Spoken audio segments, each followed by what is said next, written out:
Hola alumnos, en esta clase les voy a explicar la creación y la destrucción de las montañas. Y bueno, en su libro de geografía viene explicado como la relación entre el relieve, sismos, los volcanes y los procesos internos y externos de la Tierra. Bueno, sin más preámbulo vamos a adentrarnos. ¿Se acuerdan que en algunas clases pasadas les había comentado que la geografía estudia digamos, el campo de la geografía física que tiene que ver con todo aquello que no ha sido, digamos, de alguna forma cambiado por el hombre, es decir, la naturaleza en sí, y digamos la geografía social que estudia la interacción del hombre con la geografía física, digamos de esa manera, ¿no? O el hombre entre sí.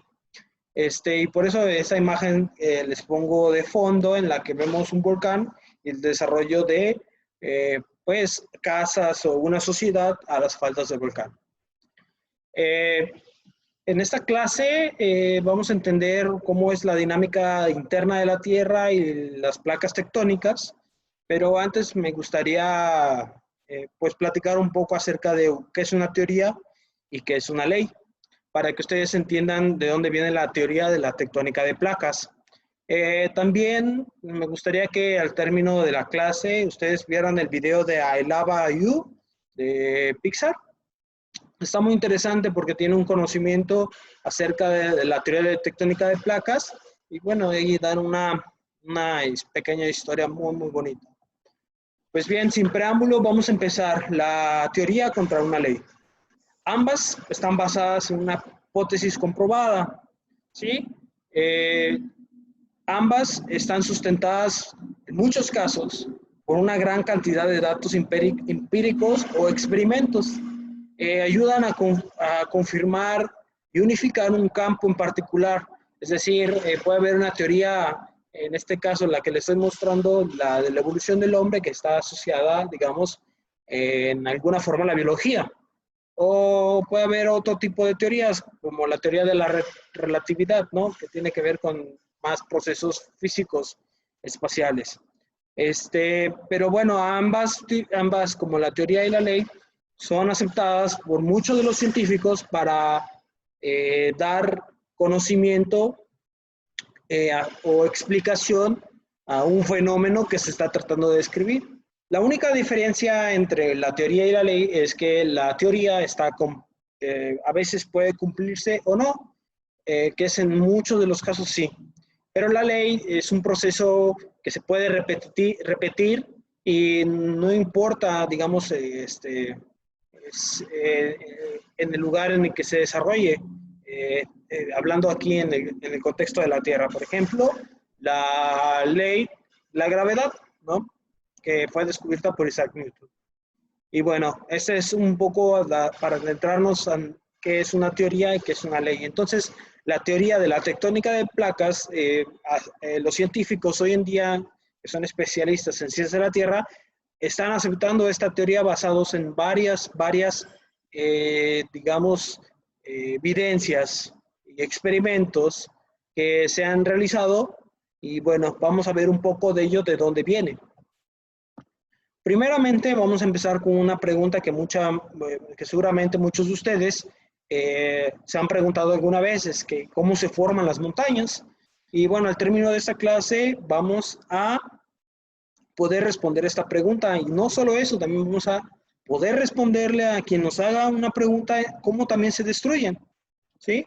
Y bueno, la tectónica de placas viene de una persona que ideó un postulamiento para explicar este fenómeno, ¿sí? Le llamó la deriva continental. Aquí me equivoqué en el título, pero bueno, es la deriva continental. Él fue, Alfred Wegener, fue quien la postuló y fue criticado porque pues, él decía que, bueno, él no tenía la forma de explicar por qué es que la capa más superficial de la Tierra, es decir, la corteza, es que se movía, ¿no? Y los continentes se habían separado. Y bueno, él empezó a ver algunas características como que América del Sur y África pues embonaban, ¿no? O aquí lo vemos en la imagen, la Antártida, la India y parte de África junto con Australia, pues bueno, estaban unidos, ¿no? Bueno, él pensó que podría haber ocurrido ese proceso en un futuro, digamos, a la tasa de separación, fueron millones de años, en la que se separaron, pero los científicos no le creyeron porque no tenía datos. Por eso es importante que les expliqué que la teoría y la ley pues está basada en datos. Y bueno, las evidencias que se empezaron a investigar los demás científicos, pues primeramente fue con las características geométricas de los continentes, ¿no? Ya lo habíamos visto anteriormente. Posteriormente, los geólogos, como su servidor, bueno, empezaron a ver que había asociación de fósiles, o es decir, de seres vivos que habitaban en ese tiempo en el que pues estaban delimitados por una región, ¿no? Que se habían sido encontrados en esas regiones. Y bueno, eso explicaba que esos tipos de animales pues no podían viajar grandes distancias, no cruzar océanos, sino que podían transportarse relativamente cerca o habitar una región muy, muy cerca. Otra evidencia son las estructuras geológicas, es decir, las cadenas montañosas estaban conectadas, ¿sí? Y bueno, esto lo podemos ver mediante análisis de rocas. Y bueno, después, con más tecnología, pues empezamos a encontrar asociación de estructuras, es decir, paleoclimas, es decir, que una región tenía las mismas características ambientales, ¿no? Y bueno, la única cuestión que no podía explicar la deriva continental era el mecanismo por el cual los continentes se movían a través del planeta Tierra. Y bueno, Wenneger propuso que los continentes se movían por influencia de la Luna. Y hoy en día sabemos que no es cierto, que los movimientos que se tienen por la Luna están asociados a las corrientes marinas. Y bien, pues la tectónica de placas fue postulada por Arthur Holmes, ya por la década de 1940, en el que, bien, él decía que había unas celdas convectivas en el interior, que el interior era muy, muy caliente acercándose hacia el núcleo, y estamos hablando de más de 4.500 grados centígrados, y a medida que está la superficie, pues se va enfriando. Y como se va enfriando, pues la superficie, digamos, es una cáscara o una corteza, como cuando nos herimos, se nos forma una costra, ¿no? En esa forma, pues también en algún momento, pues pierde esa viscosidad, la masa que estaba caliente, y bien, se enfría y forma una corteza. Entonces él decía que existía abajo, dentro del núcleo, manto interior, manto exterior, unas celdas convectivas que hacían que se moviera, digamos, la corteza terrestre. Y bueno, en cierta parte tenía razón, pero habría que tener datos para demostrarlo, ¿verdad? Y bueno, ahí viene todavía mucho más pláticas sobre la tectónica de placas, pero bueno, hasta lo que aquí compete es que la teotectónica de placas, a comparación de la deriva continental, es que ya explica el porqué el movimiento de la corteza terrestre. Y bien, se postularon, digamos, tres grandes zonas, ¿no? Que son las zonas divergentes, en la que en la pequeña corteza terrestre, pues se puede ir, digamos, adelgazando, y en esa zona puede ir emanando magma. En estos lugares regularmente se crean los océanos o se crean los grandes lagos, y vamos a ver un ejemplo. Y bueno, actualmente se conocen como rift, zonas de rift. Y bueno, ya digamos a todo el margen en el que se está emanando lava, ya digamos de manera tectónica entre placas, se llaman zonas divergentes. Y bueno, sus características es que se separan y se mueven en dirección contraria, permite la salida de magma, crea un relieve y un vulcanismo marino regularmente, y bueno, genera sismos muy, muy pequeños. Y aquí vemos un ejemplo del Rift de África, y bueno, así se podría ver, ¿no? de que una grieta aparentemente superficial en la Tierra, pues está constantemente expandiendo en dirección contraria. Las zonas divergentes, si bien estamos postulando que se crea corteza y esa corteza normalmente es oceánica, también se destruye. Y esta destrucción ocurre en estos márgenes en el que una placa colisiona sobre otra debido a la densidad que tiene, a la densidad más baja que tiene una sobre la otra. Regularmente ocurre entre una placa oceánica y continental y tiene varias características. Como ya lo dije, la primera es que una se hunde sobre la otra, ¿sí? Se destruye una porción pequeña del relieve que ya se había generado, generalmente es oceánico, y bueno, esto es aquí donde se ocurren los sismos más grandes, ¿no? Es decir, con mayor escala de Richter, y origina un volcanismo continental en la corteza continental, y porque también hay vulcanismo oceánico, y ahorita vamos a ver esa parte. Entonces, vemos que la zona se está subduciendo, ¿sí? Y bueno, el magma que se está creando por la presión y la temperatura en la que se está sometiendo los materiales, pues empieza a fundirse y formar magma, y este magma empieza a ascender hasta que rompe la resistencia de la placa continental, y bueno, empiezan a formar estas formas, ¿no? Puntiagudas que hoy conocemos como volcanes. Y bien, vamos a ver otra parte que también pues, sucede en cuestiones entre placas oceánicas, y este ejemplo lo vemos como las islas de Japón, ¿no? Comúnmente se denominan arcos de islas. Bueno, existe también otra forma en la que se están, digamos, colisionando las placas, y ese ejemplo es entre la parte de India que está colisionando con Asia, está formando toda la franja de montañas de los Himalayas, ¿no? En este caso, como no hay agua, no está favoreciendo los intercambios de presión y temperatura, pues bien, no se está creando vulcanismo continental. Bien, el otro parte son las que se ocurre en contacto entre placas, pues son las fallas transformantes. Estas, al igual que el rift, pues se mueven en dirección contraria, pero en la manera de la vertical, ¿no? En este sentido, las fallas se pueden mover. Y el ejemplo que tenemos es la falla transformante de San Andrés. Sus características es que se desplazan una respecto a otra y provocan sismos, pero no son tan grandes como las zonas de subducción, ¿no? Aquí no se crea ni se destruye corteza. Y bueno, un ejemplo en el que todavía no podemos darle la explicación científica real, y se hace una referencia a que puede existir alguna anomalía en la corteza terrestre o en el manto superior, pues es esta cuestión de las plumas ascendentes o los puntos calientes.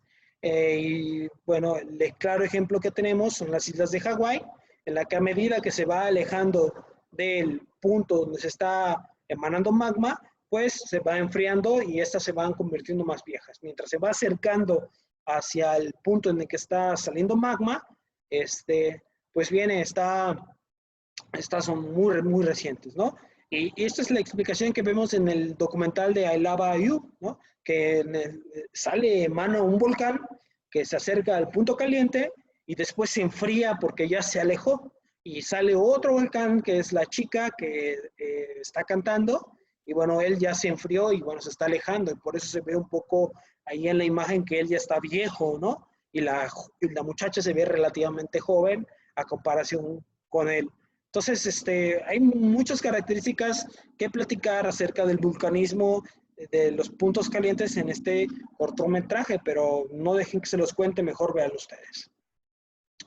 Y bien, digamos, en un marco en el que podemos ver todas las placas, pues tenemos las zonas convectivas que están creando magma, denominadas límites que divergen, los puntos calientes que también están generando corteza, ¿sí?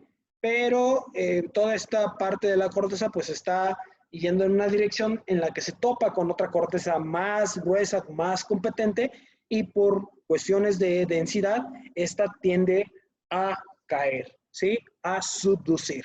Y esta es aquí cuando se construye o se construye más relieve continental. Es el siguiente tema que vamos a hablar, perdón. Y bien, pues aquí en una parte, pues estamos viendo que cómo se está creando corteza y también se está destruyendo corteza, es decir, se está destruyendo relieve, pero normalmente es oceánico. Las regiones sísmicas están muy asociadas a las zonas divergentes y, digamos, con más tecnología, pues los científicos pudieron mapear los lugares en los que podrían suscitarse o se suscitan sismos. Y bien, si vemos aquí esta imagen, pues los círculos rojos son las zonas en las que más energía se está liberando, es decir, se está realizando sismos. Esta zona o esta franja se le ha denominado como anillo de fuego o cinturón de fuego, en el que abarca gran parte de la placa del Pacífico, ¿no? En el que el Pacífico se está colisionando y se está subduciendo sobre las otras placas, que en este caso es la euroasiática, norteamericana, del Caribe, sudamericana, antártica, indo-australiana. ¿Ok? Bueno, ustedes lo pueden ver un poco más a detalle en su libro, que es parte de la tarea que también les he dejado.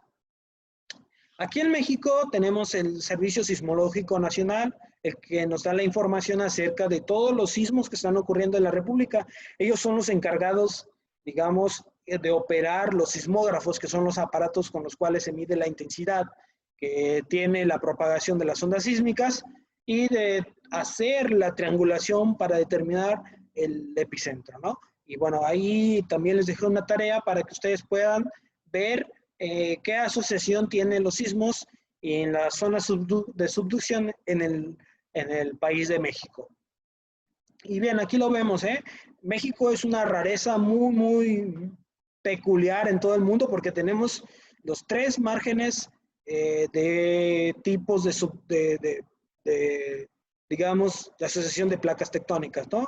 Vemos el margen transformante que va hacia la falla de San Andrés, la placa de Rivera que está subduciendo sobre la placa de Norteamérica y también la de Cocos, ¿no? Y estos están ocasionando márgenes convergentes.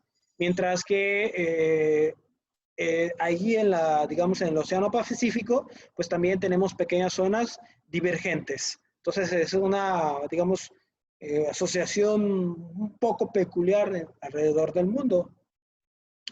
Y vienen como este tema, ya explicamos cómo es que se forman las montañas o cómo es que se forma el relieve en la superficie de la Tierra. Y bueno, como científicos tenemos que clasificar o darle nombre a las cosas. En este caso, pues ya se ha denominado una nomenclatura para determinar qué es una montaña, qué es una sierra, una cordillera, la meseta, el valle, la colina y la llanura. ¿Sí? Esto ya lo vieron en muchas ocasiones en sus libros de primaria.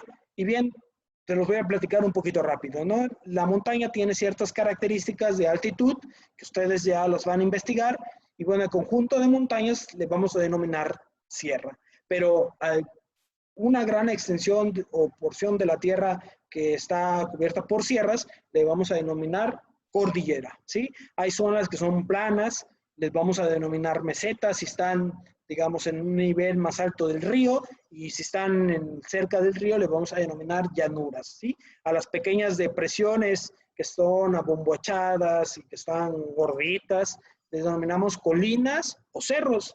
Y vienen estas formas en las que no tenemos o que están entre dos montañas o dos colinas o cerros, le denominamos valle, ¿sí? Y bien, aquí vemos la figura, el 1 que creen que sea, una montaña o una sierra, el 2 o el 3. Bueno, ahorita se los voy a dejar pensar un poco, pero el 1 es una montaña y la 2 pues es una franja en la que varias montañas se están conectando y bueno, podemos denominarlo un poco como sierra, ¿sí? Y como apreciamos un poco esta figura, pues el 3 podría denominarse como un valle o como una pequeña colina o digamos una llanura, ¿no? No sabemos, bueno, ahí es una fuente, pero tal vez pueda ser un río por ahí que esté pasando muy cerca de esa parte, ¿no? Pero bien, depende, digamos, la característica geomorfológica que tenga. Y bueno, pegado hacia el mar, que seguramente a ustedes les gusta el mar, pues bueno, esta clase va orientada hacia allá. Y vemos que existen, que podemos clasificar como playa, bahía, cabo, istmo, península, islote, isla y acantilado. Y en esta fotografía de Acapulco lo podemos ver, ¿no? Aquí atrás en el 3 vemos una colina o un cerro. En el 1 podemos considerarlo como un istmo, ¿sí? O un valle, en este caso, porque del lado derecho tenemos más montañas. El 2 lo podemos clasificar como una península o un cabo. El 7 definitivamente es una isla y el 6 es un acantilado, mientras que el 4 es una bahía y el 5 es una playa, ¿sí? Y lo que vemos al fondo, pues lo denominamos, creo que es el 8, es la sierra, porque aquí no me deja ver. Y bueno, también tenemos elementos debajo del agua, ¿no? Que es el relieve marino. Y bien, esto no lo vamos a abarcar mucho, pero bueno, aquí está, se los dejo. Si ustedes tienen curiosidad, pues pueden también verlo, ¿no? Lo importante es que también existen plataformas submarinas, cañones submarinos, taludes, existen llanuras abismales y bueno, dorsales, etcétera, ¿no? También se encuentran las zonas más profundas que son denominadas fosas. Y como ejemplo, pues tenemos aquí el mapa de relieve continental y oceánico de México. Y bien, pues vemos también que existen las sierras occidental, que es producto de la colisión de una placa que subdujo y bueno, esta subducción ocasionó que se levantara una franja de volcanes que actualmente ya desapareció, pero digamos hace millones de años estaba este vulcanismo. Bueno, y la parte del centro de México, pues tenemos el sistema volcánico transmexicano, que ahí sí es una zona de producto de una subducción que está ocurriendo entre la placa de Cocos y la placa norteamericana. Y bueno, como consecuencia de esta colisión tenemos el plegamiento de la Sierra Madre Oriental, ¿no? Bueno, no, si es, cierta parte no se sabe, pero si realmente fue producto o no, pero normalmente se le denominó como la orogenia laramide a la que dio la Sierra Madre Oriental.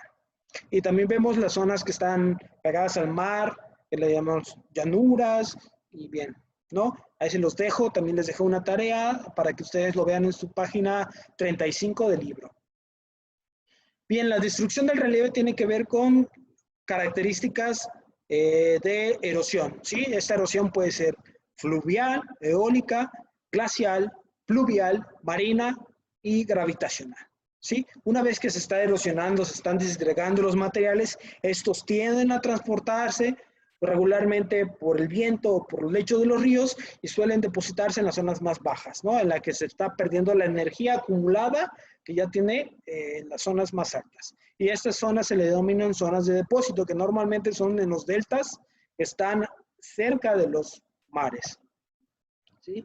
La erosión fluvial, pues ya como lo mencioné, ocurre gracias a los ríos, la glacial en las zonas altas de las montañas, regularmente en los volcanes como el Popo.